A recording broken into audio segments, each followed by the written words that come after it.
Buenas tardes a todos los presentes. Primeramente, pues, como siempre, dando un agradecimiento a los miembros del Instituto de Colombo Panameño de Derecho Procesal, al magistrado Zamorano, que me ha dado la oportunidad, pues, de intervenir el día de hoy como miembro presidente de la mesa que hoy estamos aquí para debatir, y sobre todo, pues, dándome ese honor de participar dentro de una mesa que evidentemente, aunque sea la última, no es la menos importante, y hay que estar claros. ¿Ve? Así que parto con el siguiente mensaje. El día de ayer leía yo en uno de los titulares de uno de los periódicos, de una de las prensas digitales, un titular que decía: atrapan a abuelo perverso que violaba a su nieta de 13 años. Bajo la óptica de este titular, pues ya sabemos cuál es el resultado final. Pues obviamente hay un sujeto que ha sido juzgado, porque ante la sociedad este sujeto es culpable. Sin embargo, más adelante observábamos, cuando leíamos la noticia, que mencionaban que la aprehensión del presunto agresor se hizo efectiva gracias a la orden de captura en su contra. Por lo tanto, entonces entramos en el debate si realmente era culpable o no. Ya había dudas al respecto. Nosotros, desde el año 2011, mantenemos en vigencia el sistema penal acusatorio, que entró progresivamente, pues, a lo largo de la República de Panamá, y que culminó formalmente en el 2016 en la provincia de Panamá, pues, estableciéndose a lo largo y ancho todas esas garantías procesales y todos esos derechos y principios establecidos en el libro primero del Código Procesal Penal. En ese sentido, y bajo el parámetro precisamente de esas garantías procesales que debe tener el imputado, y yo voy a ampliar un poquito más en la mesa de debates toda vez que tenemos a un miembro que es de juicio oral, también vamos a mencionar esas garantías procesales dentro precisamente de esa fase de juicio oral y toda esa línea precisamente que surge como parte de los derechos que tiene la persona en un momento determinado. Y vamos a partir con una primera pregunta que va a ir dirigida, para iniciar el desarrollo del tema, a la magíster Daira Botello Otero. La magíster Daira Botello Otero es, pues, aparte de una ilustre dama reconocida por su valiosa experiencia, con más de 31 años en materia penal, en el área de la investigación, de la litigación, y fuera de que ha ocupado cargos como fiscal, como personera, como tramitante, desde fiscal de circuito, agente delegada, fiscal superior, y en diferentes secciones del Ministerio Público. Creemos que cuenta con una vasta experiencia y un conocimiento extraordinario, por ser inclusive conocedora de temas de criminalística, manejo de problemas conductuales, psicología forense, derecho procesal penal, derecho de familia y demás. ¿Y quién más como ella para iniciar el tema desde la óptica del ente investigador? Es decir, desde la óptica suya como fiscal, para específicamente hablar sobre las garantías del imputado y el papel que va desarrollándose por parte del Ministerio Público como primer interveniente, director de la investigación y dueño de la acción penal. Cedemos el micrófono a la licenciada Daira Botello por el término de 5 minutos para que nos deleite con su intervención. Muy buenas tardes a todos, agradecida a pues esta invitación que me han realizado el Instituto Colombo Panameño de Derecho Procesal a este magno evento. Y me gusta mucho el tema Academia en Movimiento, porque el derecho es cíclico y siempre está en movimiento y siempre va en avanzada. Y pues en cuanto a las garantías del imputado ante la justicia penal desde la óptica de un fiscal, definitivamente y sin lugar a dudas, como parte del engranaje en el que yo me he desenvuelto las últimas 3 décadas, queremos decir que el mismo, en ese ejercicio de la acción penal por mandato constitucional que tiene el fiscal, debe garantizar en aquellos casos que lleguen a su conocimiento desde un primer momento, sería en atención primaria, pues del Ministerio Público, que tenga ribetes de posible delito. Y decimos esto porque nuestras actuaciones están vistas y deben ser realizadas conforme al debido proceso y con una mirada muy patente a los derechos humanos, sin lugar a dudas, como lo establece el artículo 14 del Código Procesal Penal, teniendo presente las garantías constitucionales y legales.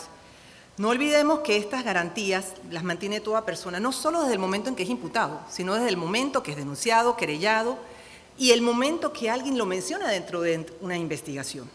Es por ello que ese respeto se erige como una piedra angular de cualquier país democrático y en pleno derecho.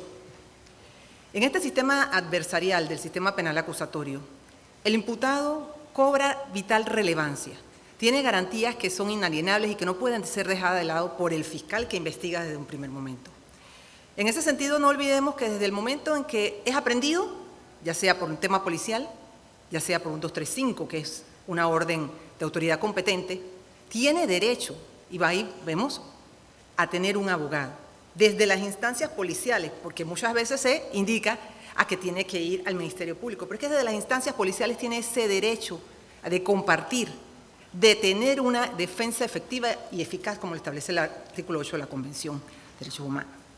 Ese ejercicio penal de la acción que exige por mandato constitucional el artículo 220, numeral 4, así como el artículo 67 del Código Procesal Penal, y al fiscal que tenga la causa debe tenerlo siempre presente.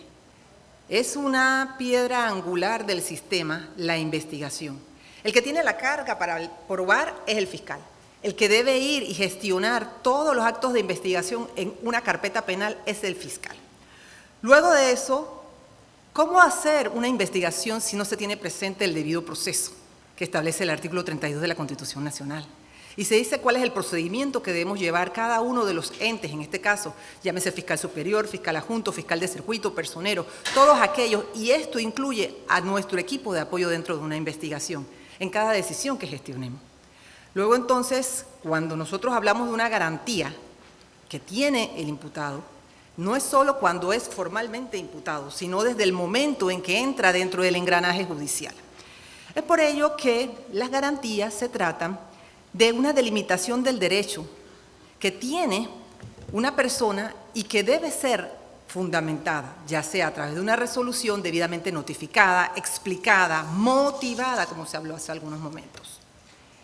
Ese ejercicio de derecho de defensa activo y eficaz que se lleva a lo largo del proceso tiene que verse patentizado, realizado y efectivo en las actuaciones que realiza el abogado desde un primer momento y el fiscal, gestionar en los tiempos oportunos de la investigación los actos de investigación que conlleven a acreditar en ese balance si efectivamente hay elementos que lo acreditan como vinculado y posible imputado, posteriormente acusado, o sencillamente pues es una denuncia que se presentó y que entró en el engranaje judicial, pero que observamos que no hay elementos que ante la persona indiciada y posteriormente imputada sean de un soporte tan fortalecido para irse a un juez de garantía y presentar en una fase formal establecida en el artículo 280 del Código Procesal Penal una formal imputación que le sea aceptada por el juez de garantía.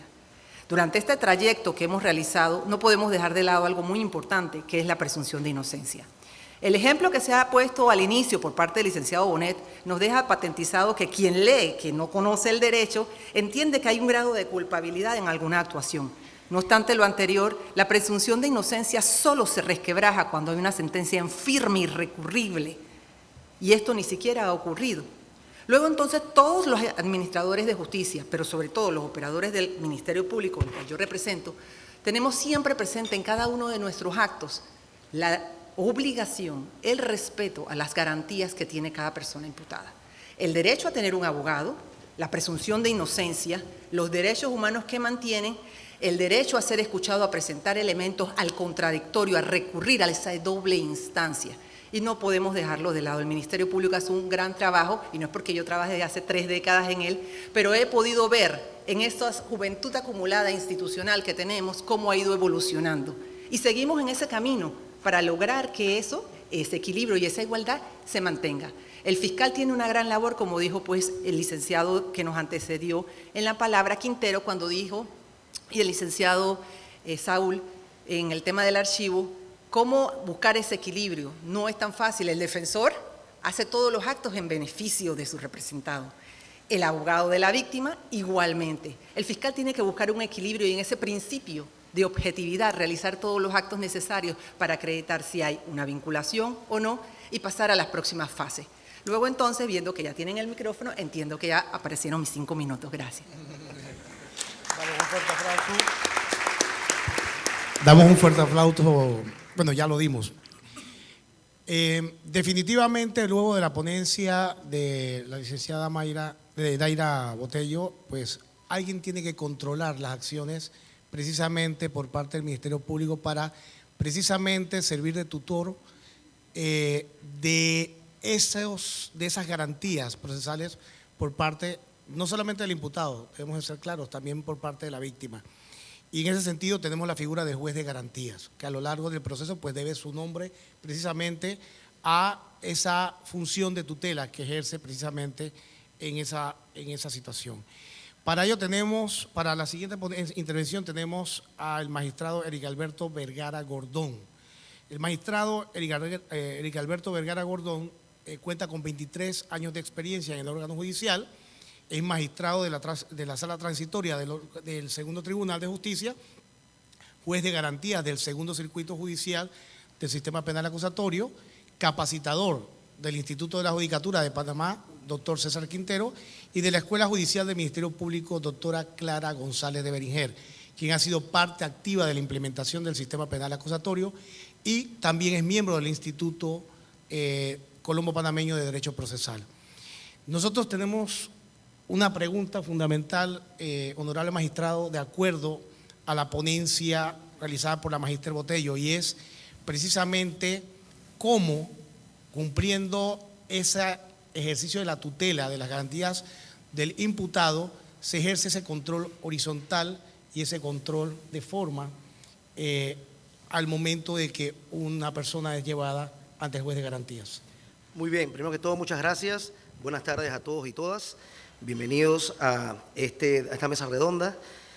Tal como tú lo has advertido, quien es investigado ve en la figura del juez constitucional de garantías, cargo que ejercí por 7 años, al primer rostro que a su parecer puede hacerle justicia en cuanto a lo que considere él una aprehensión arbitraria o injustificada.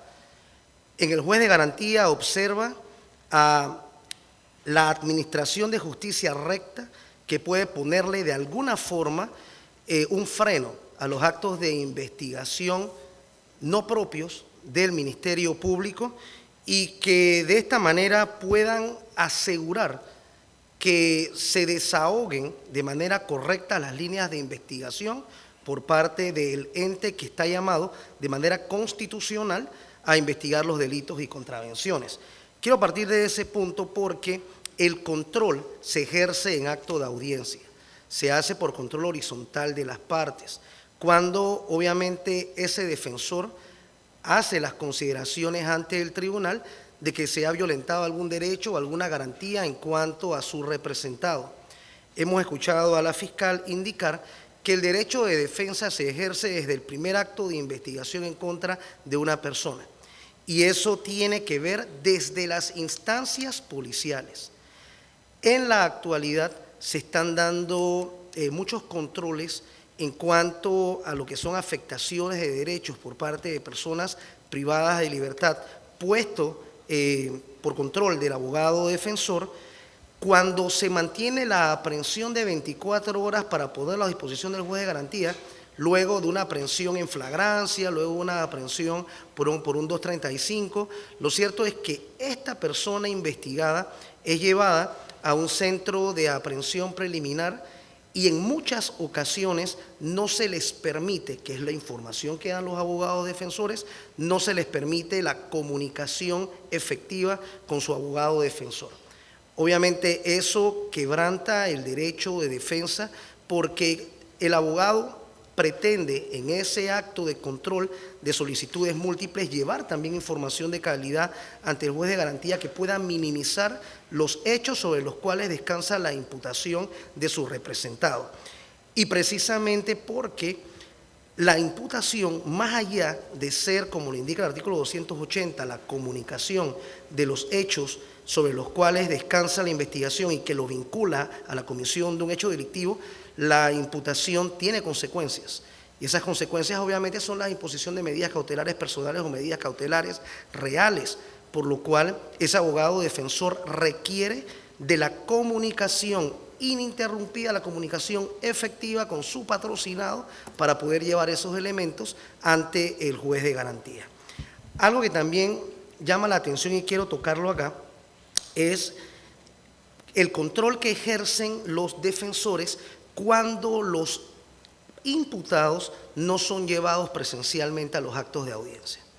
Porque nos hemos acostumbrado a la virtualidad, que fue obviamente una exigencia de la pandemia, pero que ya superada la pandemia, esa exigencia va en contra de la comunicación que puede tener ese imputado con su representado, con su abogado, incluso en acto de audiencia, porque no es lo mismo verlo a través de la pantalla, donde no hay una comunicación con su abogado, precisamente respecto a la información que está brindando la defensa, la fiscalía o la querella.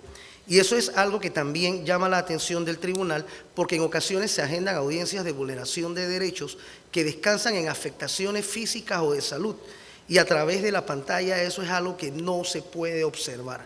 Entonces queda en el juez reprogramar el acto de audiencia para lograr la comparecencia de esta persona imputada, todo esto por control obviamente del defensor, pero que el juez como ente constitucional y quien tiene que garantizar los derechos y garantías de esa persona, más estando privado de libertad, entonces accede para poder tener en inmediación la oportunidad de observar lo que está manifestando el abogado de la defensa y tomar incluso una decisión que puede ir en contra de lo que es la medida cautelar de detención provisional que puede estar sufriendo en ese momento.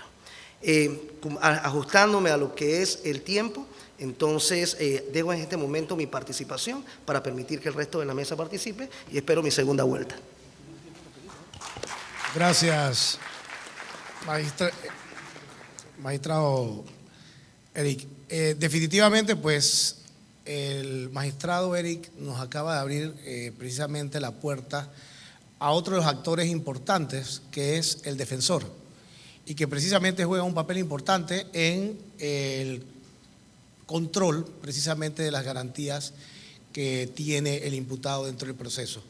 Y para ello vamos a tener la participación del licenciado, del magíster Benito Vega, aquí tengo el honor de presentar. Él es egresado de la Universidad de Panamá, licenciado en Derecho y Ciencias Políticas, ha ocupado el primer puesto en su promoción, cuenta con posgrados y maestrías en Derecho Procesal y estudios en Introducción a la Ley de Estados Unidos en Tulane University, maestrías en Derecho Derecho y Resolución de Conflictos con énfasis en mediación y resolución de conflictos internacionales, diplomado y maestrías en Derecho Registral, Inmobiliario y Notarial, posgrado en Docencia Superior. Benito, ¿tú quieres que lea todo esto? Ok.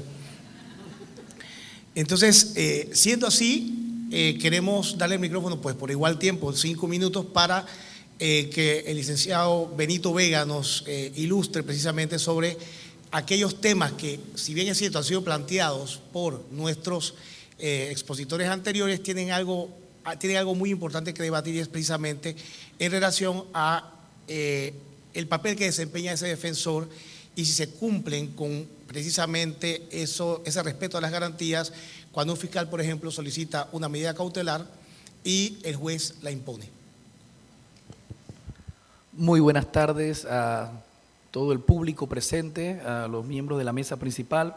A Dios Todopoderoso siempre le agradecemos esta oportunidad. Es un honor para mí estar aquí con tan ilustres. Me han neutralizado poniéndome una dama, a una fiscal tan dulce, tan profesional, tan objetiva, tan bella y querida en la mano izquierda. Entonces, ni se diga del lado derecho, que nos han indicado, pero vamos a tratar de hacer lo posible. Lo primero que quiero indicar es que indistintamente somos lo que estamos lo que somos. Esta es una audiencia de calidad, no solamente por cada uno de ustedes, estudiantes, colegas, profesionales, profesores. Yo tengo que destacar rápidamente, de mi tiempo, pues de esos 5 minutos, que aquí tenemos personas que sí tienen mucha beligerancia en este sistema. Yo quiero destacar a la magistrada Ariadne García, que está aquí, insisto, una magistrada recién llegada que tiene por delante todo un periodo y sabemos que va a influir de manera positiva en la jurisprudencia. El Procurador General de la Nación, que de manera muy asertiva se ubica detrás del maestro Binder, que sigue después de nosotros. Imagínense que en Latinoamérica, yo lo escuché, tuve la oportunidad y conoce de la Patagonia hasta México, incluso el Common Law, todo lo que es la reforma procesal penal. y el defensor del pueblo, que tiene que ver incluso con todo lo que se refiere, y yo creo que eso es importante. Es decir, aquí hay personas beligerantes y clave en este sistema, ya que estoy seguro que no quedarán en oídos sordos, como decimos, nuestro debate. Dicho eso, yo quiero indicar, yo no voy a señalar el aspecto conceptual porque aquí lo dominamos, yo voy a indicar algunos temas similares o adecuados al respecto con las medidas cautelares. Pero yo quiero señalar un aspecto clave. Las medidas cautelares, tenemos un tema mediático, tenemos un tema, y está el presidente del Consejo Judicial, el magistrado Zamorano también, de un tema de que un juez, con mucho respeto, que no se siente estable, no es un juez que se atreve a tomar decisiones necesariamente. Y yo muy respetuosamente digo, usted en la justicia no tiene a superhombres, usted tiene al hombre promedio, no al hombre mediocre, no, pero el hombre promedio. Entonces usted no le puede exigir que él ponga en peligro los frijoles de la casa. Si él tiene entre los frijoles, entre su familia y el caso, él se mueve. Entonces, ¿qué trato de decir? Tenemos que tener empoderado a los jueces. Esa es la clave del sistema judicial. Yo estudié en Estados Unidos gracias a la beca Fulbright y allá tienen jueces empoderados. Allá no van a salir una noticia: tribunal, jurado, juicio, tribunal, absuelve al narcotraficante. ¿Eso qué? ¿Cómo que absolvió al narcotraficante? ¿Dónde está la presunción de inocencia? Pero lo que pasa es que nosotros, y yo quiero leer algo rapidito, me encanta. Herbert Spencer, un escritor británico, dice: si es un deber respetar los derechos de los demás, es también un deber mantener los propios. Y tenemos que luchar por los derechos. En los acuerdos de pena, yo quiero indicar algo sobre los acuerdos de pena. Mi perspectiva, no hablo como defensor público, sino que el rol de defensor me ha enriquecido. Hablo como profesional y como profesor de la universidad. Pero los acuerdos de pena ahora se están satanizando. Pero se le están olvidando que el acuerdo de pena termina en una sentencia condenatoria, cifra positiva para la Procuraduría. Ya, tiene tu sentencia. Y el acuerdo de pena permite negociación de resarcimiento. Y con mucho respeto, por allí hay voces que quieren incluso eliminar el acuerdo de pena. Yo estoy de acuerdo en restringirlo desde la perspectiva que en algunos delitos sexuales, menor edad, se permita, se vincule, que la víctima tenga que estar de acuerdo. No sé, que haya resarcimiento. Pero muchas veces los que estamos aquí en el diario del sistema penal acusatorio, la víctima no quiere ir a juicio, entonces usted va a obligar a revictimizar a esa víctima. Es decir, a veces se habla sin ese conocimiento.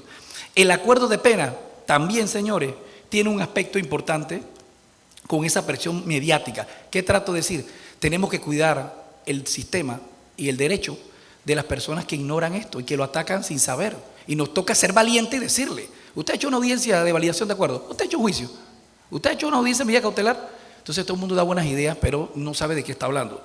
La aprehensión provisional, yo quería decir eso, que la aprehensión provisional está en el artículo 235, creo que del Código Procesal Penal, y dice: el Ministerio Público, si considera que es necesario, ordena la aprehensión de una persona, privación de libertad, pero lo tiene que llevar un control de juez de garantía. Yo pienso que hay que discutir. Hay jueces que opinan que el Ministerio Público siempre tiene la facultad. Pero otros, como yo, consideran que no es un cheque en blanco, es una facultad reglada. ¿Qué quiere decir? La fiscalía tiene que indicar. Ejemplo, el abogado ahí tiene poder. La persona ha comparecido a la fiscalía. Usted sabe dónde trabaja, sabe el teléfono. La persona no está desaparecida, tiene arraigo, tiene familia. ¿Por qué usted va a ordenar ir girar una aprehensión, un allanamiento en la noche o en la mañana y se lleva a esa persona? Termino diciendo, eso afecta al derecho a la defensa, porque una persona aprendida para una audiencia en 24 o 48 horas no es lo mismo que una persona que se le cite y notifique una audiencia en 2 semanas o un mes. Hay que verse en ese espejo. Gracias. Un fuerte aplauso al licenciado Benito Vega. Y fíjense cómo vamos hilando a través de este hilo conductor precisamente a una siguiente parte. El licenciado Benito Vega ha manifestado algo relacionado a la prisión provisional, se habló algo de los acuerdos de pena y demás, pero basándonos precisamente en ese tema de la prisión provisional y decisiones que en un momento determinado son controladas por parte del juez de garantías en su momento, tenemos entonces precisamente esos cuestionamientos de qué pasa y el por qué ante una decisión tomada por un juez de garantías, luego la decisión es revocada por parte del Tribunal de Apelaciones. ¿Ve? Y para la siguiente intervención tenemos entonces al magistrado Mauricio Sebastián Marín Acosta, el cual pues también es máster en Derecho Procesal con énfasis en principios de el debido proceso y tutela judicial, con maestría en Derecho Penal y Derecho Procesal, doctorado en Derecho Penal, actualmente magistrado del Tribunal Superior de Apelaciones del Primer Distrito Judicial y docente universitario, a quien le vamos a conceder también igualmente el micrófono por esos 5 minutos para que nos ofrezca su postura. Muchas gracias.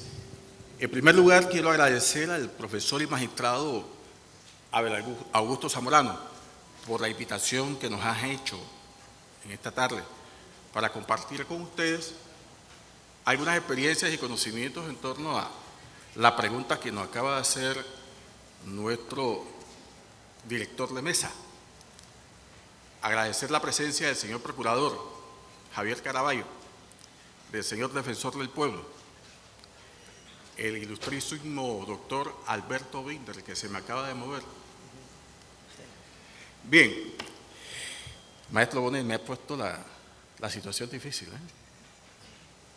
Control de las medidas cautelares, y haciendo énfasis en lo que acaba de manifestar el colega y amigo Benito Vega en torno a las presiones que tienen los administradores de justicia al momento de la toma de decisión en segunda instancia y muy particularmente en primera instancia.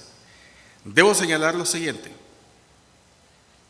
un juez al momento de tomar una decisión debe tener la entereza y la valentía de comprender la magnitud y la dimensión de sus decisiones jurisdiccionales, independientemente de que sea un juez interino o un juez de cadena judicial.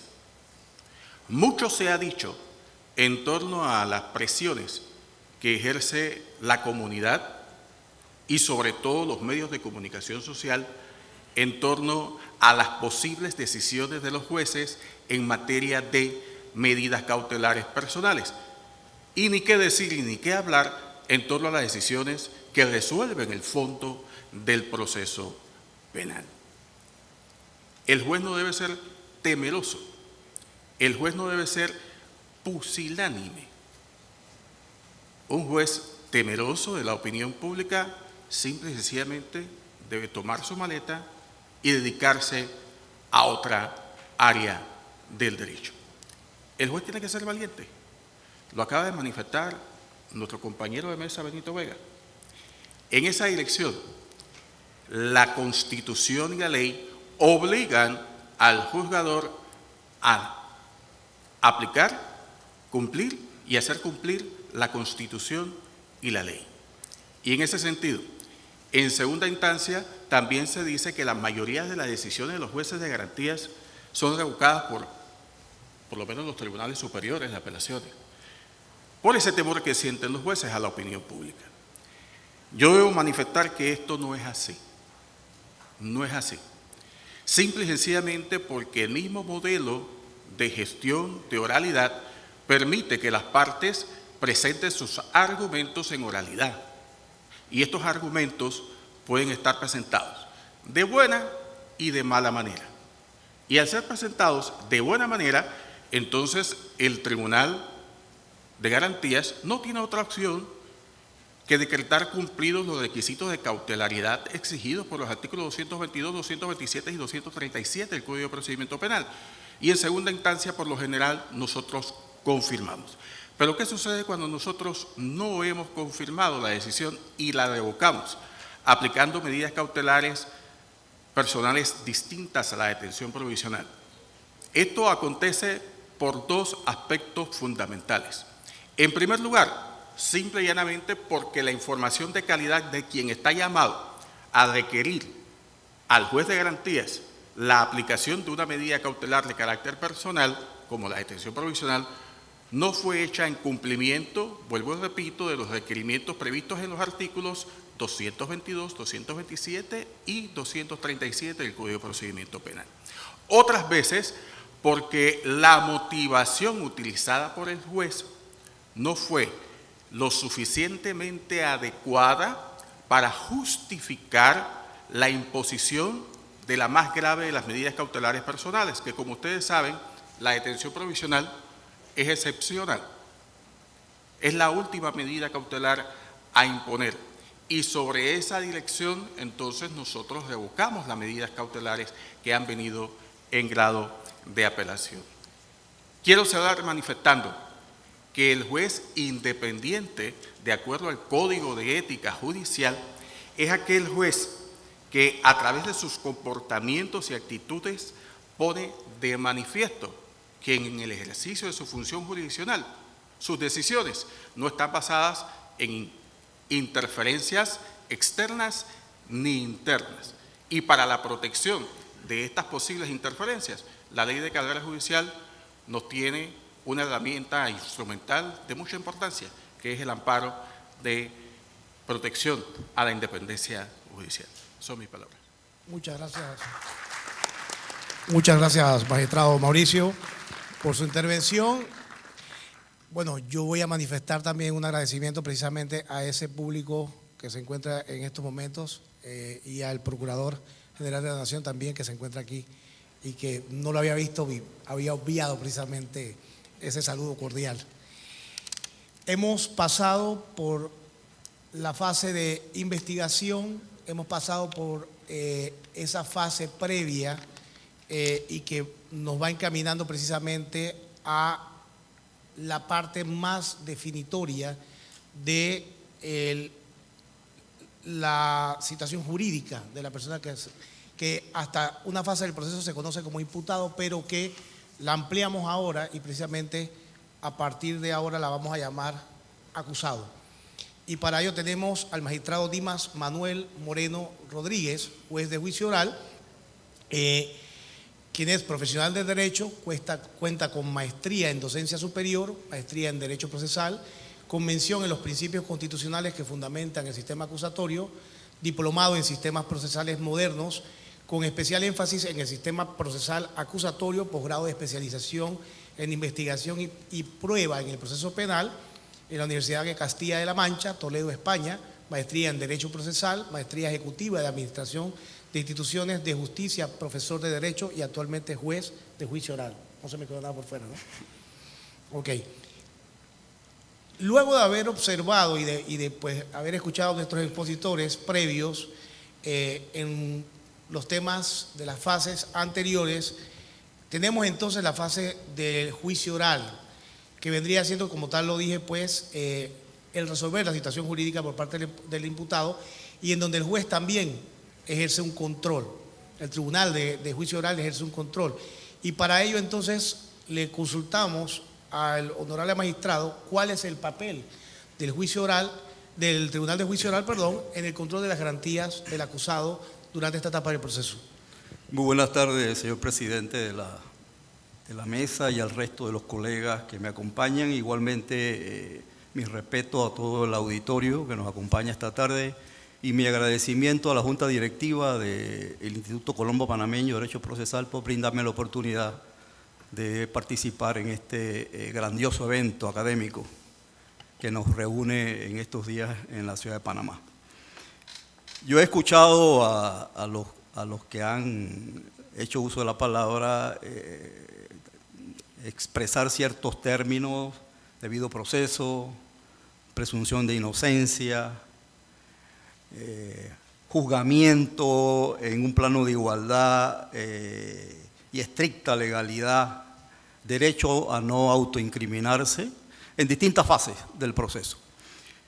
Basta con examinar la Ley 63 del año 2008, por vía de la cual se adoptó el Código Procesal Penal, que en su libro primero, título primero, describe en 28 artículos principios,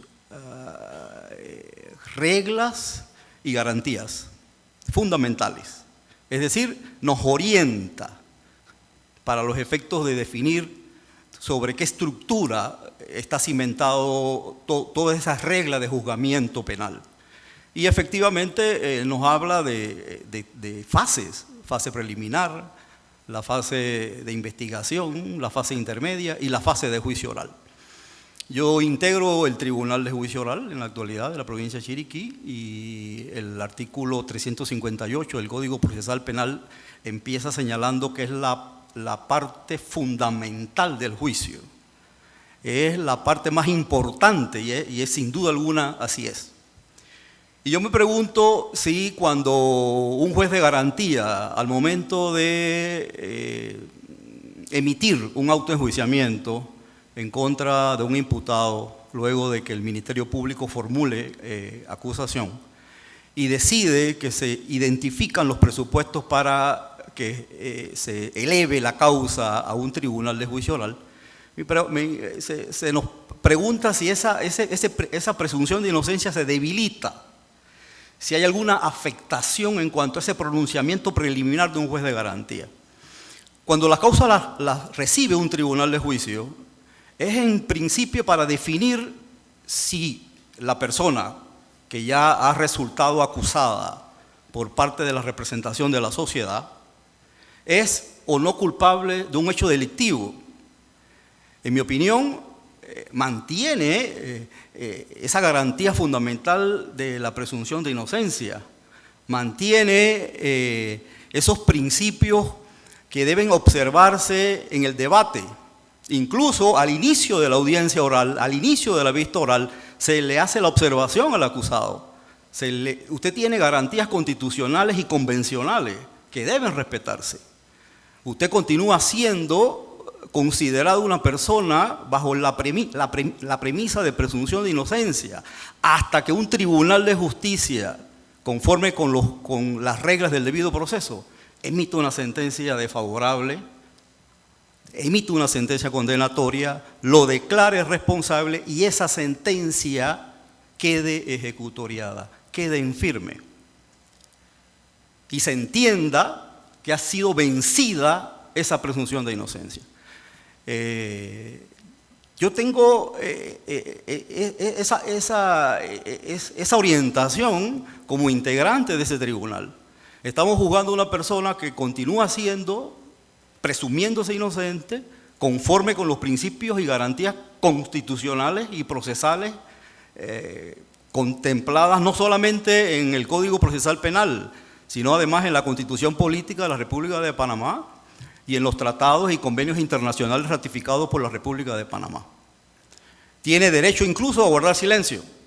Otro aspecto distinto es si decide integrarse como elemento de prueba y efectivamente entrarían entonces al debate el interrogatorio y el contrainterrogatorio de las partes. Es decir, que el imputado es objeto de prueba, pero es una decisión que debe ser adoptada esencialmente por la defensa y por el acusado. Mientras no exista sentencia en firme, ejecutoriada, continúa siendo o continúa bajo la premisa de tener la condición de presunción de inocencia. Muchísimas gracias. Un aplauso al magistrado Dimas. Tal cual hemos visto, hemos recorrido a cada uno de los actores en principio, pero obsérvense que todos tienen un común denominador, que es precisamente en el ejercicio de su función pública, ya sea por parte del Ministerio Público, como por parte pues, de los llamados operadores de justicia, jueces y demás. No podemos obviar también a aquel abogado litigante que está precisamente en el día a día y que a veces va, como quien dice, con una múcura de quejas, precisamente por la forma en la que el sistema en un momento determinado va desenvolviéndose y la respuesta que obtiene el mismo en atención a su representado. Nuestro siguiente invitado es el licenciado Mario Rodríguez. Él es litigante con estudios superiores en finanzas, banca y alta gerencia. Es miembro activo del Instituto Colombo Panameño de Derecho Procesal.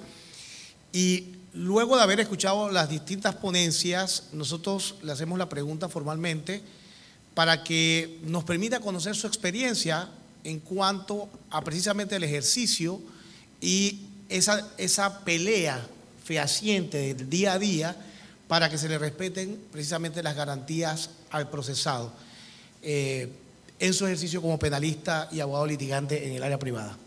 Le damos la palabra por 5 minutos. Muy buenas tardes. Primero que nada agradecerle al Instituto Colombo Panameño de Derecho Procesal esta oportunidad para poder hacer un poquito de docencia de lo que día a día a nosotros nos toca vivir como abogados de la defensa, y que en alguna medida los límites los establece simplemente la norma.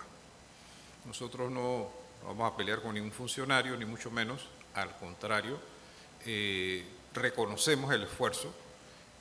Quizás nadie ha dicho aquí que los niveles de criminalidad han aumentado de manera sorprendente, alrededor de un 30%, que hay más asaltos, que hay más robos, que hay más delincuencia en la calle, y nosotros encima de eso vamos a atacar a quien tiene la responsabilidad de evitar que eso siga pasando. Al final vivimos aquí, tenemos familia aquí, padres, madres, hijos, esposas, etcétera, y permitir que los delincuentes se tomen la calle yo creo que no es la opción. Así que esa no es nuestra propuesta en el día de hoy. Sí queremos hacer docencia y sí vamos a criticar constructivamente algunas situaciones que se están dando respecto a la imputación, porque fíjense que en este caso nosotros ni siquiera vamos a reparar en el imputado como tal. El imputado tiene un abogado que lo va a representar y que va a velar porque esas garantías se cumplan, de manera que no vamos a perder tiempo en eso. Mas, sin embargo, sí queremos dejar claro de que hay partes de la norma que están dejando muy mal al sistema. Yo pongo, por ejemplo, lo que teníamos antes, que era la figura de la indagatoria. Pareciese ser que esa figura, la indagatoria, respaldaba mucho más fuerte la figura de la posibilidad de pasar desapercibido o en oída parte en un proceso tan delicado como es un proceso penal.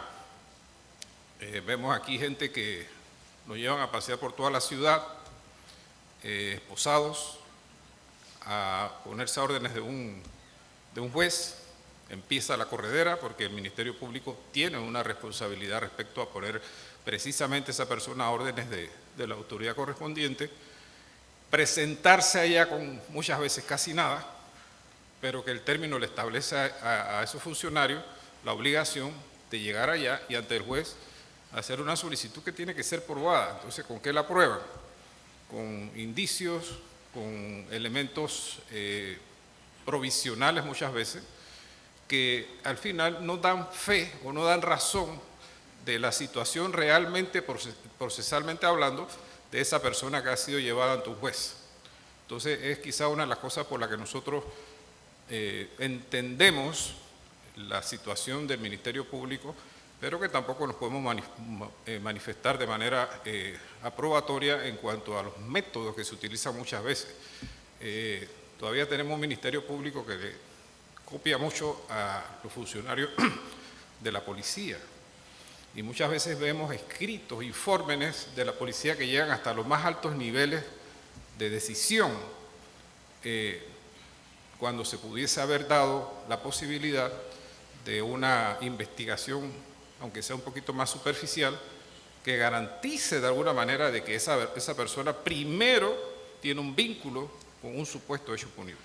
Aquí se habló hace unos minutos de la presunción de inocencia, y nosotros somos de la opinión de que hay que afinar más ese elemento realmente de la presunción de inocencia.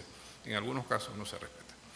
Mas, sin embargo, como les acabo de señalar, nosotros hemos venido aquí a plantear algo más serio. Fíjense ustedes la desventaja que me encuentro. Jueces y fiscales, que al final son mis amigos, y que los apreciamos y que compartimos su responsabilidad, y en la medida de lo posible, como establece la ley, los abogados somos colaboradores de la justicia. Nos toca jugar ese rol y colaborar en lo posible para que ellos puedan hacer mejor su trabajo. No venimos aquí a pelear con nadie. Pero, sin embargo, somos conscientes de que hay una serie de elementos que están fallando y que están trayendo como consecuencia situaciones de juzgación equivocadas. Sabemos, por ejemplo, que el Ministerio Público tiene serios problemas con el Instituto de Medicina Legal, donde prácticamente se preparan o se documentan los elementos probatorios más importantes para presentarse ante un juez. Entonces, ¿cómo es posible que no se pueda disponer a tiempo, por decir algo, de un informe de contabilidad, porque el perito no se pudo dar abasto y se fueron sin eso, y muchas veces pues resultan decisiones equivocadas por falta de esa experticia. Entonces, cosas como esa realmente pues no. Finalmente quiero compartir mi solidaridad con el maestro Alberto Pinder en cuanto a que la reforma de la justicia penal, de dónde venimos, hacia dónde estamos y hacia dónde vamos, es definitivamente un problema de cultura inquisitorial. Todavía nos mantenemos arraigados a esa condición y eso es lo que nos está impidiendo que finalmente despeguemos con un país realmente garantista. Muchas gracias.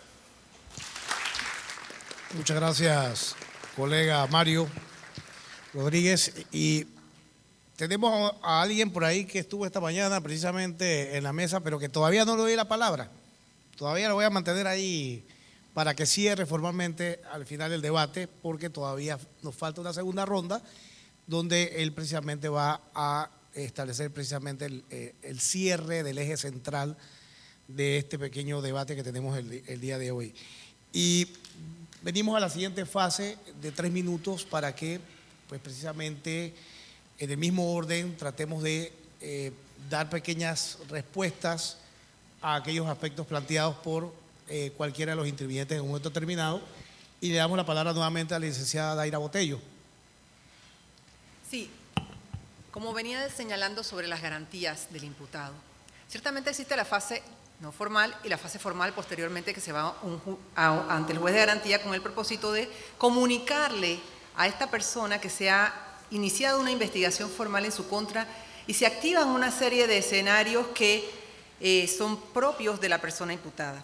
En este caso, debemos señalar, se solicitan las medidas cautelares, la defensa y la contradicción. Existe todavía hasta ese momento, y como hemos venido señalando, la presunción de inocencia hasta todo momento y el debido proceso.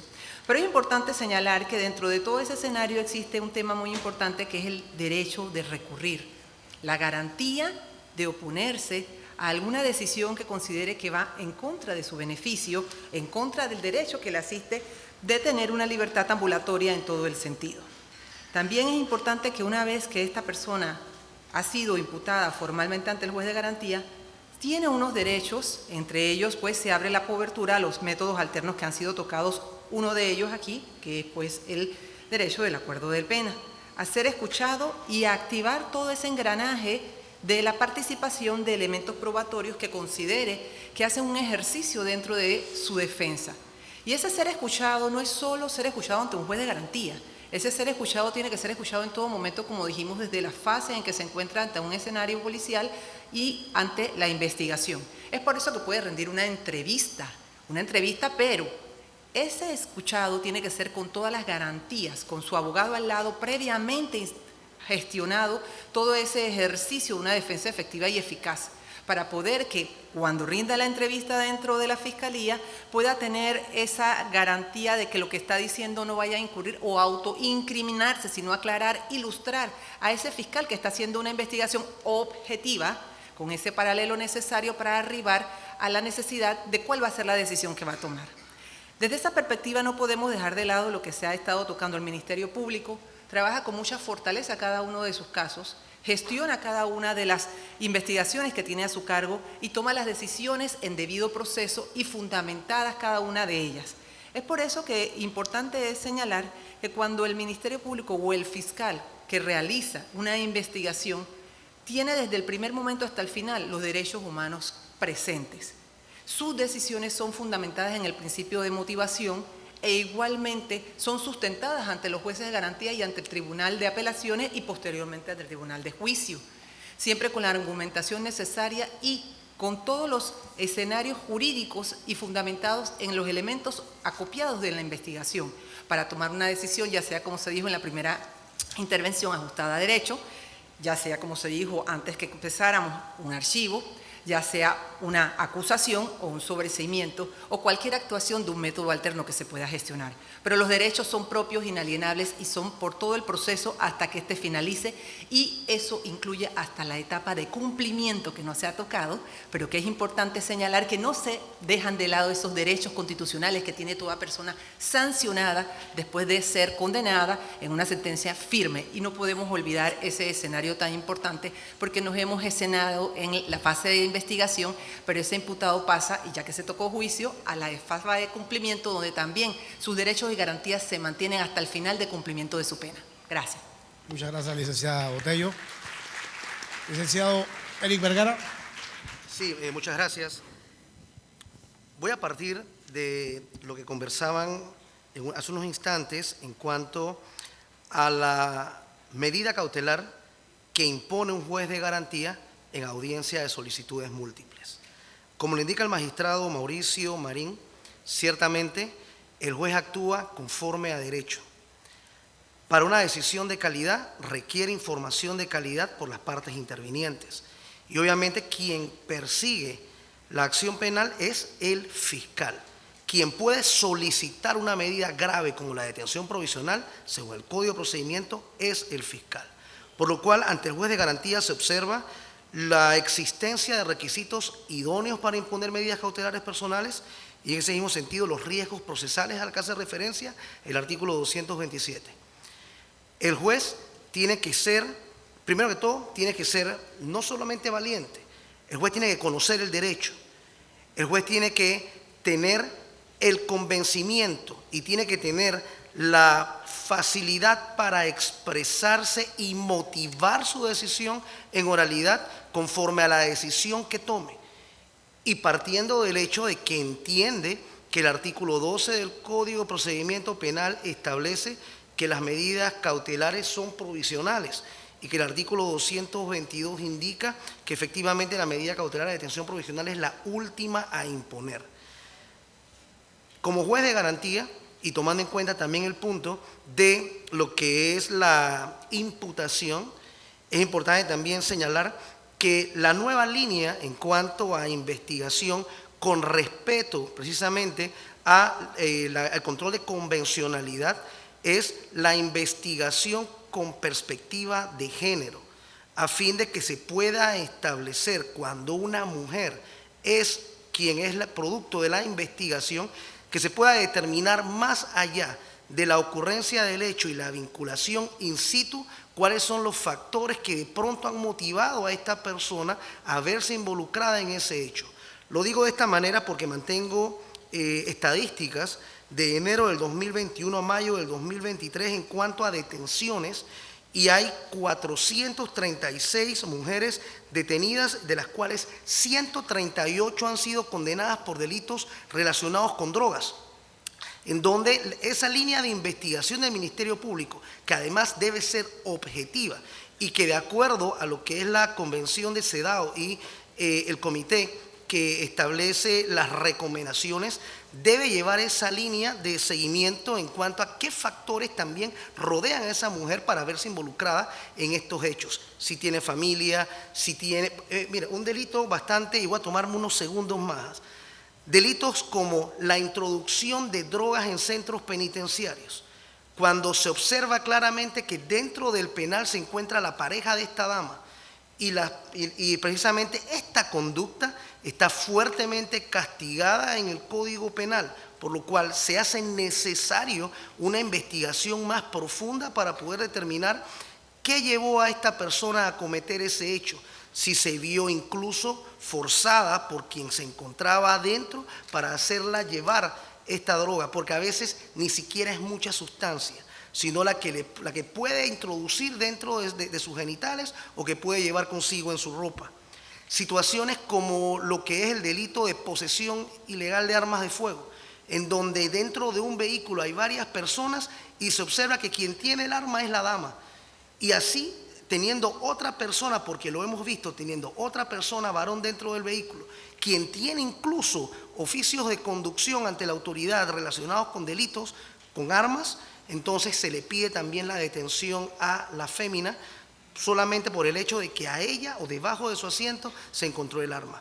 Estas son situaciones que el juez de garantía también advierte, porque todos estos convenios en materia de derechos humanos y que tienen que ver directamente con factores de vulnerabilidad en cuanto a las mujeres deben ser conocidos por el agente del Ministerio Público y también por quien administra justicia al momento en que motiva la decisión para que sea revisada por el Tribunal Superior de Apelaciones. Aquí dejo mi participación y agradezco la oportunidad. Excelente intervención del licenciado Eric. Doctor Benito. Gracias al Instituto Colombo Panameño por la oportunidad. Muchas gracias y a todos. Miren, he reflexionado y yo creo que lo importante es, por ejemplo, si hablamos del derecho a la defensa, aquí no va a haber duda que todos respetamos y creemos que se respete el derecho a la defensa. Pero hay situaciones en el diario vivir del proceso penal acusatorio de las audiencias que ponen en duda cuál es la posición o la situación correcta. Ejemplo, usted tiene una persona que va a la audiencia y en la audiencia el abogado se incapacita, su abogado particular. En la siguiente audiencia entra con un abogado nuevo. Usted puede decir, usted está tratando de dilatar el proceso, pero también hay un tema de derecho a la defensa. Yo no estoy diciendo que una u otra sea la correcta, pero tenemos que sentarnos a ver eso. El tema de la presunción de inocencia o estado de inocencia, nadie duda de que debemos presumir a todo el mundo inocente. Pero yo pregunto, cuando usted tiene un caso de homicidio, cuando usted tiene un caso de una operación, un tema de droga, ese juez piensa dos veces decretar una medida cautelar distinta a la detención, y eso es una verdad. Porque todo el mundo dice, ya me van a sacar una glosa o el periódico, caso de homicidio. Pero ustedes saben qué pasa. Encontraron 500 kilos de droga y lo soltaron a las personas, pero eran las personas que estaban, por ejemplo, al lado, estaban por allí. Así como dicen en el interior que en familia santeña, Macaracas, que nadie sabe lo que hay en la olla sino el que lo revuelve. El que no está en el juicio, el que no sabe, la audiencia, no sabe lo que está pasando y es fácil cuestionar. Ahora, no estoy diciendo que sea bueno o malo, esos son los temas que hay que discutir. La imputación, yo quiero indicar algo.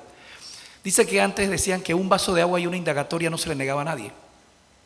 En el inquisitivo, ¿saben eso? Ahora dicen que un vaso de agua y una imputación no se le niega a nadie. ¿Por qué?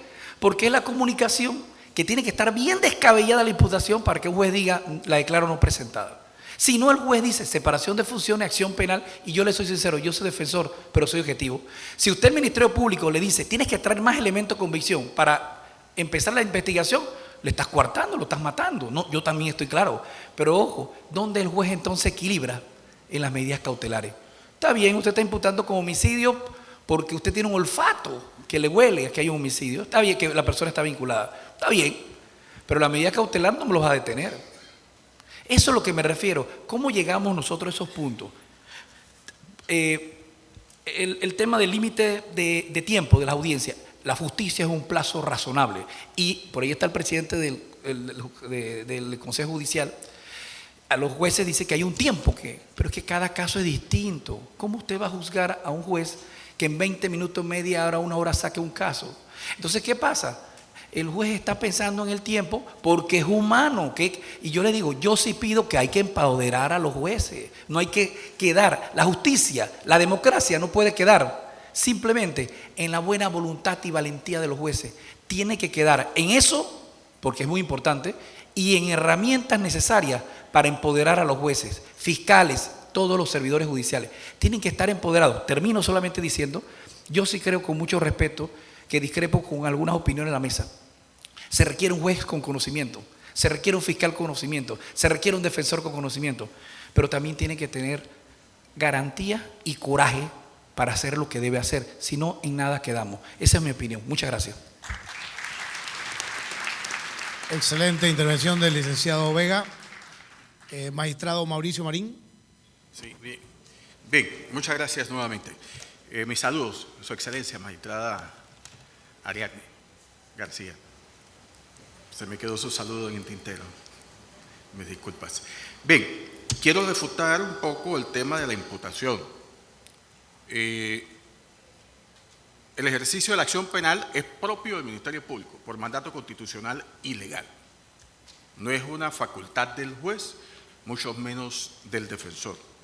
Ahora bien, se ha hablado de que antes se decía que una formulación de imputación es como antes se decía, de que una indagatoria no se le negaba a nadie. Pues bien, hay muchos jueces con coraje, con valentía y con gallardía que han rechazado formulaciones de imputación. Como juez de garantía, en lo personal, rechacé 2 en un año.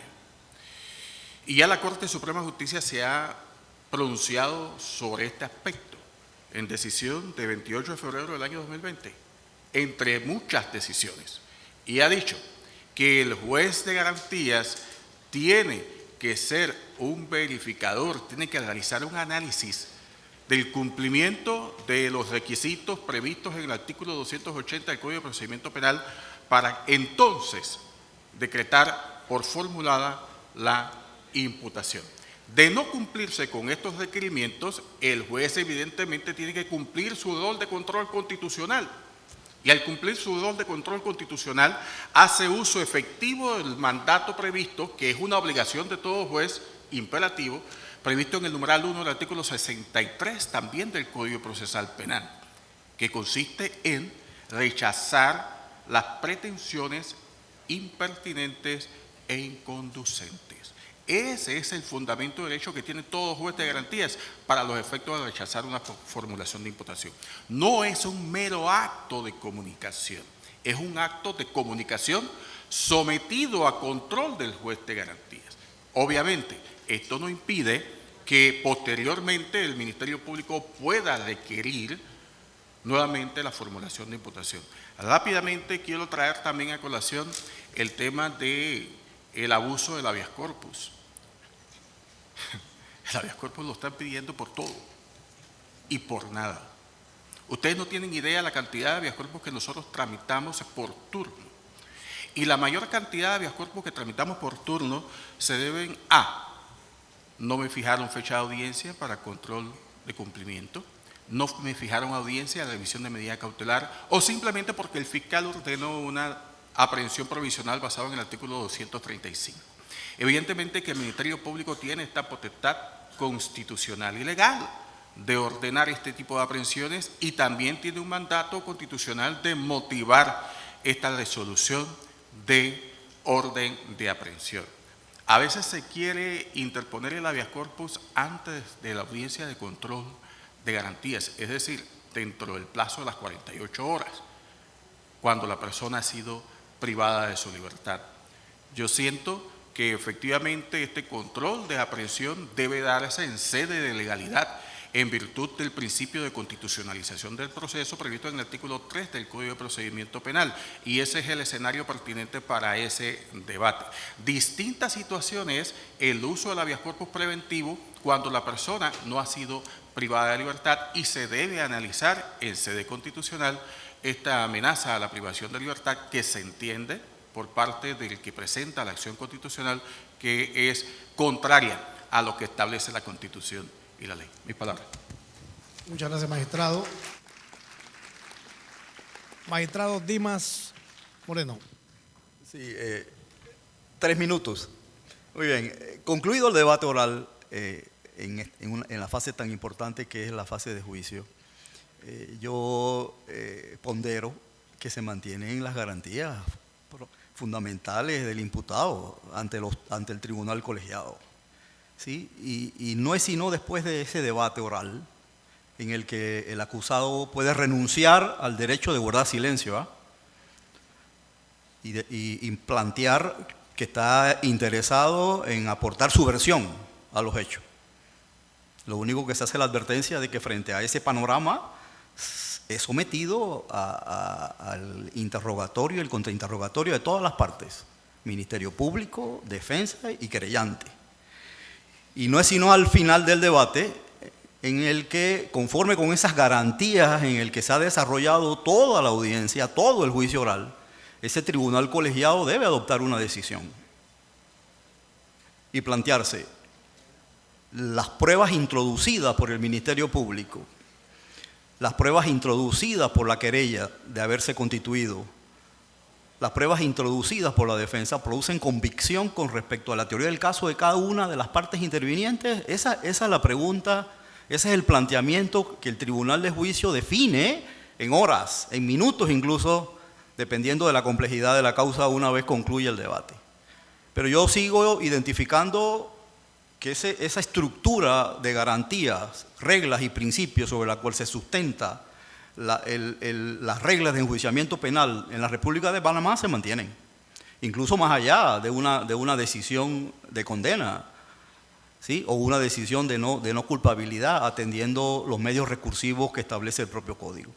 De forma tal entonces que desde mi óptica, desde mi perspectiva como integrante de un tribunal colegiado, como integrante de un tribunal de juicio, yo identifico que esta estructura, este conjunto de derechos que reconoce la Constitución Política de la República de Panamá, que reconoce la ley procesal y que reconoce los tratados y convenios ratificados por la República de Panamá, se mantiene en toda su estructura. De forma tal que al final de ese debate, al final de ese juicio, los jueces, los juzgadores, entonces adoptan la decisión atendiendo a la convicción que ha producido la prueba, practicada de manera inmediata, practicada en inmediación con los tribunales o ante todos los sujetos procesales que han intervenido. Mi conclusión es que conforme con lo que está descrito a lo largo del Código Procesal Penal, las garantías del imputado ante la justicia penal, indistintamente de la gravedad del hecho, indistintamente del grado de participación, indistintamente de la naturaleza del delito, deben ser observadas en cada una de las fases del proceso. Gracias. Gracias, magistrado Dimas Moreno. Hemos escuchado en las intervenciones anteriores, en esta segunda ronda, mucho el tema de la imputación, y creemos importante que en ese sentido el licenciado Mario Rodríguez pues nos exponga un poquito más y nos amplíe sobre ese tema. Sí, la norma establece claramente a quién le corresponde imputar, quién lo solicita, en qué términos, qué elementos se consideran suficientes para que el juez de garantía en efecto pueda imputarle cargos a alguien por la comisión de un hecho punible. Y como les decía hace un momento, a mí más que preocuparme la situación del imputado, me preocupa mucho más la figura legal, que es la que en efecto nos va a llevar a nosotros a determinar si se está haciendo bien o no.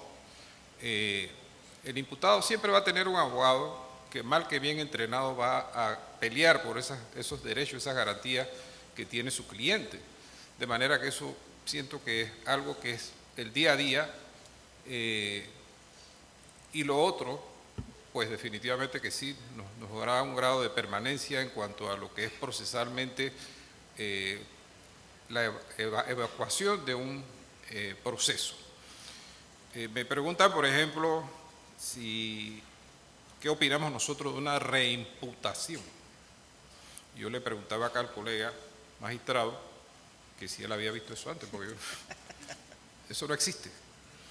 El Ministerio Público tiene una oportunidad para ante el juez de garantía solicitar la imputación con los elementos de convicción, como los llaman ellos, que muchas veces son apenas indicios, pero que el juez, considerando ciertos elementos, ciertas pruebas presentadas, puede valorar que en efecto sí hay motivo para imputar, y hay motivo para tomar algunas medidas cautelares, y hay motivo para muchas cosas. Por eso se le llama audiencia combo, porque son solicitudes múltiples.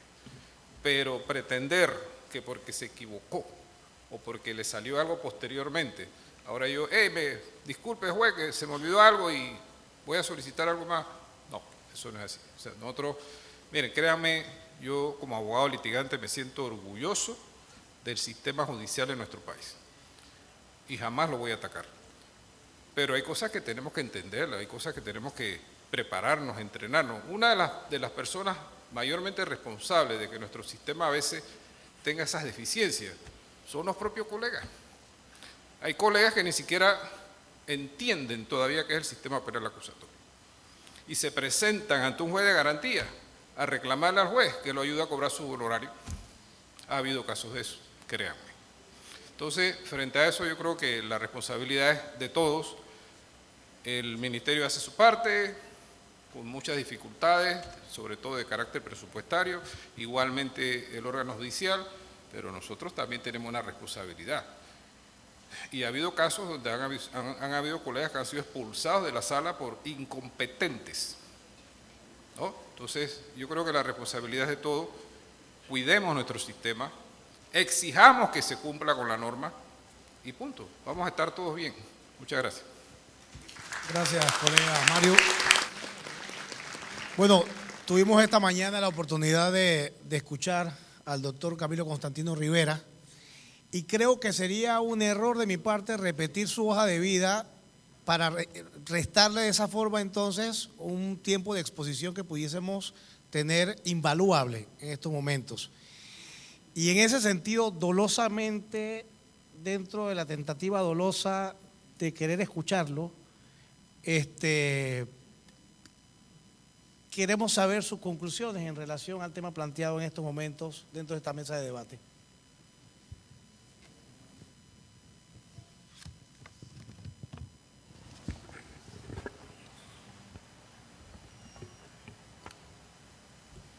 Muchísimas gracias por esta invitación a esta mesa y claro, estudiar el sistema acusatorio sin haber leído la introducción al proceso penal acusatorio de Alberto Binder es no haber estudiado el sistema acusatorio.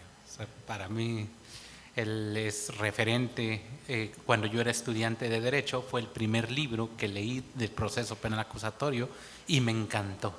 Desde ese momento hice caricaturas, hice diagramas, hice en servilletas de papel la estructura del proceso, cómo se debería diseñar en México. ¿Sí? Y pues de ahí tuve la oportunidad de ser asesor parlamentario en la Comisión de Justicia en la Cámara de Diputados en el 2007, cuando contaba con 23, 24 años de edad para reformar la Constitución mexicana.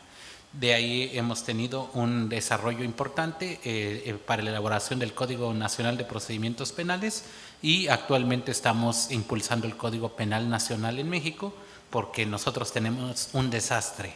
¿Por qué? Porque teníamos 33 códigos penales y 33 códigos procesales y ahorita tenemos 33 códigos penales y un solo código procesal. Ya vamos mejorando.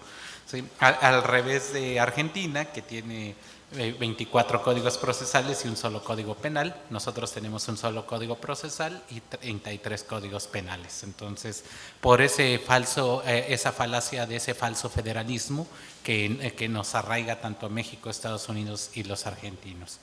He escuchado con puntualidad el planteamiento que se ha hecho en la mesa. En un primer momento hizo referencia de un evento delictuoso, creo que es un tipo penal de violación o acceso carnal consumado instantáneamente por el autor directo en forma de acción dolosa, en donde ya todo mundo lo ha estigmatizado que es culpable. También escuché puntualmente la referencia de la señorita fiscal, en donde dice, sí, se siguen líneas de investigación, pero tiene el imputado ciertos derechos y va a tener acceso a la carpeta de investigación cuando se encuentre detenido, cuando se le pretenda recibir declaración o entrevista o antes de la primera comparecencia ante el juez de garantías para la formulación de la imputación.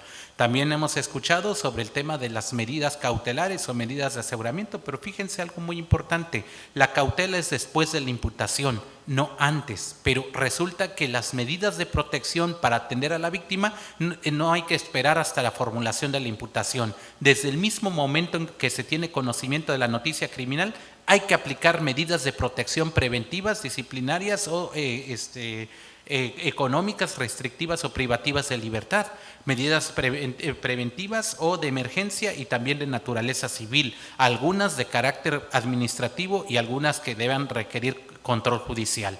Es decir, por ejemplo, la separación de personas, la prohibición de acercarse a la víctima, digamos, el tema del aseguramiento a la víctima, el seguimiento a la víctima, la custodia a la víctima, para efecto de poder garantizar esos derechos. De lo contrario, si esperamos a que se formalicen los cargos en la imputación, va a tardar cierto tiempo. Digo, si lo detienen en flagrancia no hay problema, pero si lo detienen con una orden posterior, pues ahí habría problema porque en todo momento existiría un riesgo hacia la víctima y esto también implicaría una mayor necesidad de cautela. ¿Estamos de acuerdo? Ahora, también hemos escuchado el planteamiento con relación al tema del reconocimiento de cargos, que eso vamos a hablar que es un juicio de actas, que no es un juicio de pruebas, en donde hay un reconocimiento expreso del imputado en la participación en el hecho y con eso conlleva a una sanción menor. ¿Pero qué creen? ¿Que se está oponiendo la víctima? Pues sí, porque nos hace falta algo que se llama asesor jurídico de la víctima.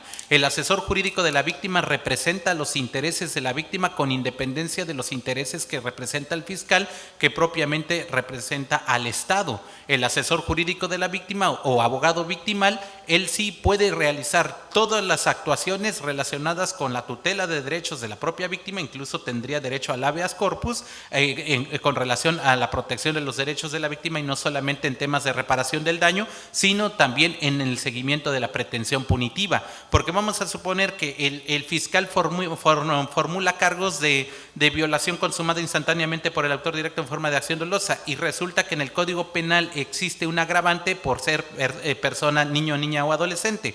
Entonces esa agravante no la formaliza el fiscal, el asesor jurídico puede tener ese equilibrio para que se corrija esa imputación. Por eso la importancia del asesor jurídico. También hablaron de la cautela, pero ¿quién le da seguimiento al cumplimiento de la medida cautelar?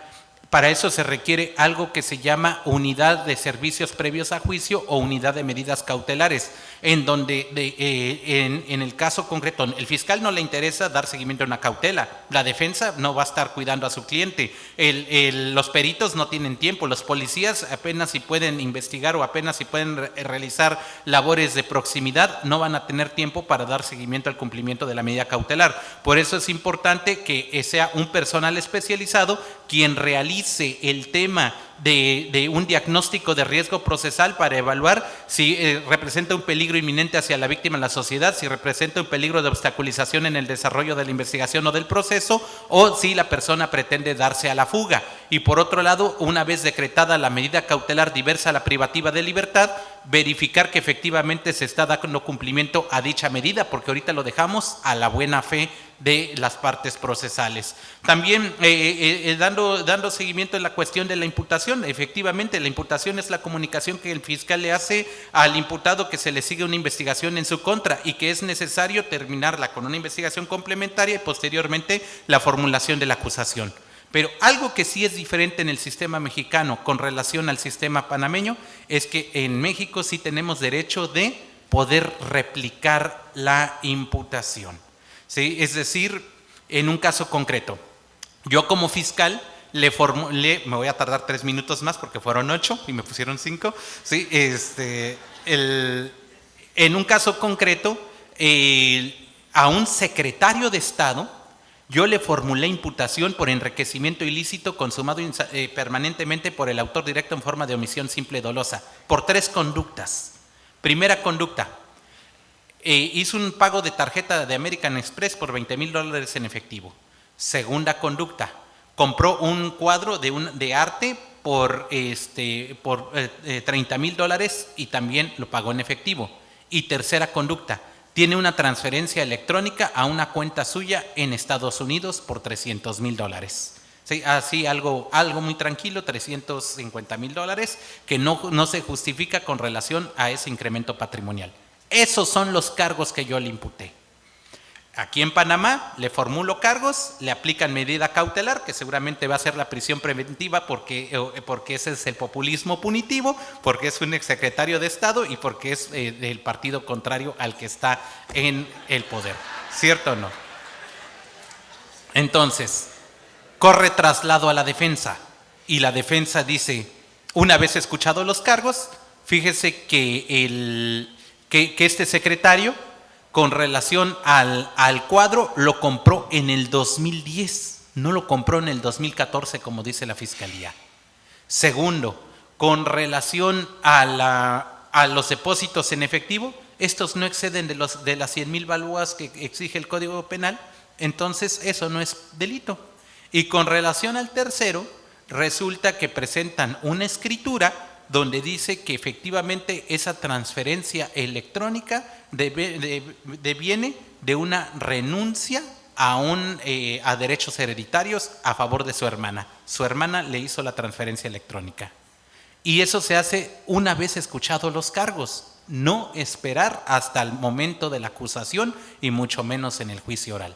Por eso es importante que el tema del control de la imputación también tengan ustedes la oportunidad como abogados defensores de poder replicar esos cargos, igual con registros, con datos de prueba, no con producción de prueba, para que no se haga un mini juicio oral como el lado contrario que estamos cayendo en el proceso mexicano con la famosa vinculación a proceso, porque ahí resulta que en un primer momento se hacían mini juicios orales dentro de las 72 o 144 horas que ustedes tienen 48 horas y en donde se presentaba gran cantidad de elementos probatorios para tratar de desvirtuar la imputación del fiscal. Ahora no, afortunadamente ya hay una regulación más o menos acorde en el artículo 314 mexicano, donde si importa privación de la libertad, entonces déjense presentar pruebas. Pero si solamente es una medida cautelar diversa a la privativa de libertad, la defensa solamente va a poder incorporar registros y en control horizontal va a poder replicar precisamente esa imputación y el juez entonces ahora sí, escuchando ambas versiones, cierra debate y resuelve si da investigación complementaria o no y posteriormente la discusión de la medida cautelar. En cierta manera creo que con ello se podría equilibrar más porque el juez escucha unilateralmente la imputación y no escucharía un derecho de réplica que es un derecho fundamental dentro de los principios, el principio de contradicción que es en el proceso penal acusatorio que es fundamental en este campo. Ahora, en el tema de una reimputación, efectivamente como dice aquí el doctor Mario, no es posible, pero sí es posible algo que se llama reclasificación jurídica del hecho. En un caso concreto, donde una persona atropella a otra, pero con la intención de privarla de la vida, entonces ahí vamos a tener como homicidio simple en grado de tentativa acabada, donde interviene el autor directo en forma de acción dolosa. Pero resulta que durante el proceso fallece la persona, entonces se tiene que reclasificar el hecho por homicidio consumado instantáneamente por el autor directo en forma de acción dolosa. No varía el hecho. Lo que está variando es el resultado, es decir, en el tema de la reclasificación jurídica. Y resulta que tenemos un artículo donde dice la reclasificación jurídica del hecho puede darse incluso en el alegato de apertura o en el alegato de clausura, es decir, en todo momento del proceso. Entonces, no podemos tener una fijación de la litis cerrada, pero tampoco podemos dejarla tan abierta para evitar precisamente arbitrariedades del fiscal. Por último, quiero cerrar en un caso donde yo tuve la oportunidad de formular la imputación. Era un alcalde donde había recibido determinada cantidad de dinero para efecto de construir una carretera y unas canchas de fútbol en una escuela primaria y resulta que el dinero lo desvió a la nómina. No se lo llevó, no se lo gastó. Sin embargo, el tipo penal de peculado es muy claro. Al servidor público que, bajo teniendo administración y custodia los recursos públicos, los distraiga para un fin distinto al que era destinado. Y resulta que así le formulé la imputación. Servidor público, teniendo bajo administración y custodia esos recursos, estaba etiquetado para una carretera y unas canchas y lo desvió a la nómina. Con eso es suficiente para poder considerar el tipo penal. Pero resulta que el fiscal que posteriormente siguió a mi gestión dice, no, para aquí hubo un beneficio económico, que en este caso es de los trabajadores. Sí, pero ¿qué crees? Los trabajadores, el beneficio económico no implica precisamente un lucro inmoderado y por tanto el hecho de que haya reclasificado incorrectamente esa imputación en una etapa posterior dio como consecuencia una sentencia absolutoria. Yo aplaudo ese maravilloso control horizontal que tenemos, pero es necesario consolidarlo a través del asesor jurídico de la víctima para que no quede en una negociación fiscal defensor con relación a los derechos de la víctima y por otro lado que existan una unidad de servicios previos a juicio, es decir, unidad de medidas cautelares para que sea un estudio técnico interdisciplinario de carácter criminológico quienes evalúen los diagnósticos de riesgos procesales para la imposición de la cautela. Muchas gracias.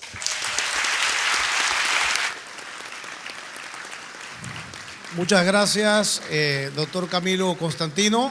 De verdad que merecidos minutos adicionales para cerrar precisamente una mesa de debate, pues que ha tenido pues un tema bastante importante como es las garantías del imputado y del acusado, pues también dentro del proceso penal acusatorio. Con esto